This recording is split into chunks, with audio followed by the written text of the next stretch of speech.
I could have kept my house, but I chose to sell it. And here is the reason why. Hey there, Lakita Travels. I document how small decisions build a work from anywhere life.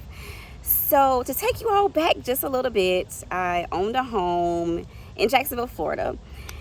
And at that moment, I had to decide, okay, am I going to keep my house, try to maintain it, receive passive income? And for some people, that would have worked great. Or would it be better for me to get more liquid? And I decided to get more liquid because for the past, I would say at least 6 years, I've talked about being a digital nomad, being able to just live and work anywhere in the world. And at least at this point in my life, I hadn't actually mastered the art, right, of making money online to be able to sustain that. So it was kind of like one of those things where it's like, okay, Lakita, you can either decide to hold on to a home, and yes, it can bring in passive income, but that's more about longevity, long term. But then that's not really going to give you the money that you need to be able to at least live comfortably. Take this initial 4-month trip to Asia, because right now I'm in Thailand, Phuket, at the beach, just doing my thing. But so I say to you is you have to know like where you're actually at in life. So I would say for someone who might be retired, you already have enough money to sustain yourself, or you already make enough money working remotely, then you probably would take the path of just having the passive income because you don't really need the money to sustain yourself. Versus someone in my situation, I haven't actually made the money online consistently to be able to sustain this type of lifestyle. Also, you could, and with passive income, you can actually use a property management company. So I'll say that also. So you don't have to have the hassle of it. But I just needed to be more liquid. So initially, I didn't know how everything was going to play out, right? I just was like, okay, my daughter's gone. She's in New York, doing her thing. And it's like, hey, I still had the house. So when I initially decided, okay, it's time to at least get my feet wet with this digital nomad type of life, I did a travel social work contract. So then I initially I relocated to Salem, Oregon. I still had my home in Jacksonville, Florida. So I'm still paying the mortgage there, still paying the Wi-Fi, still paying for all the things, right? So still doing all of that stuff. Wow. Also paying expenses in Salem, Oregon. And I put the house up for sale. And thankfully, within maybe like a month or two of doing double expenses, I actually had a buyer and I sold the house. So then at that point, it allowed me to become way more liquid. And then I felt comfortable like, okay, I have, X amount of time. So I'm going to say, for some people, it could be 4 months. Some people, it could be 1 year. But I have enough time to, I guess in a sense, buy myself time to figure out how to make the money online. So it's like, okay, now I have the cushion. So I feel totally cool with going to Thailand, figuring some things out. And even if I don't make a dime during these 4 months, I'm going to still be okay. Ideally, I will make some money during these 4 months. Okay. And then also, I'll go ahead and replace make enough money to actually sustain this for, for the long term. Hopefully that's what would happen ideally. But either way, I would be okay with doing it. So I say to you, you have to decide, like, what season of life are you in? So these are a few questions to ask yourself. Are you in a season of life where you have enough money, you can sustain yourself, and like money is not necessarily an issue for being able to travel? If that's the case, then probably the passive route would be ideal, because then you still have that asset. It's still something that you can use as leverage in the future if you want to.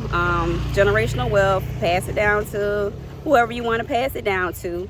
So that's who I would recommend if I had to. And real quick, I am not a financial advisor. Okay, let me put that out there. I'm not a financial advisor.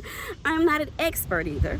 But just kind of thinking about the way passive income works. And I think a lot of times people always talk about, oh, passive income. You should keep your house, this and that. Yes.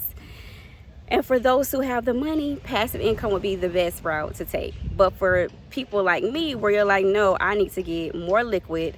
I don't even know like if I ever plan to move back to my hometown, and I just want to have the cash money, okay, to feel comfortable with venturing out on this work from anywhere life. So I would say if you're in that situation, just sell the house, get the money, and then once you get the money, make sure you put your money in like a high yield interest savings account, so then you can get like the most interest from it, because you don't want to lose it, right? Because you don't want to actually risk that, because you need this money, right?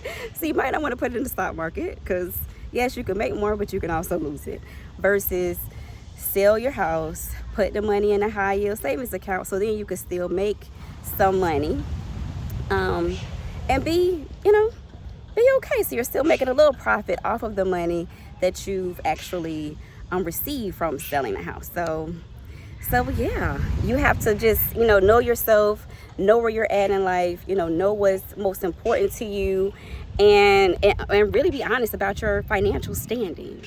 Retire, have enough money, already work remotely, keep the house, passive income. If you don't want to have to worry about collecting rent or be bothered with family, get a property management company, and then just make sure you charge enough for the rent in order to cover the cost of actually having a property management company, and then still making at least a little profit. Even if you don't make a profit, you can still at least pay off a house. So then by the end, the house is completely paid for, and now you still have that asset.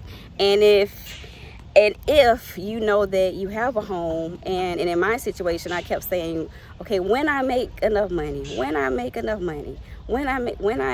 have the money working remotely, then I can do it. But guess what?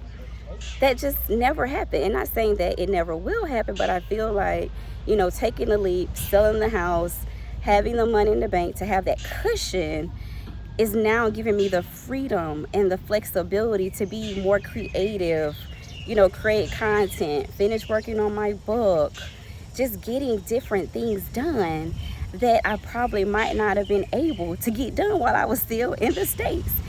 So, and I know for some people, their advice would be, oh no, make sure you have, stable income before you do it.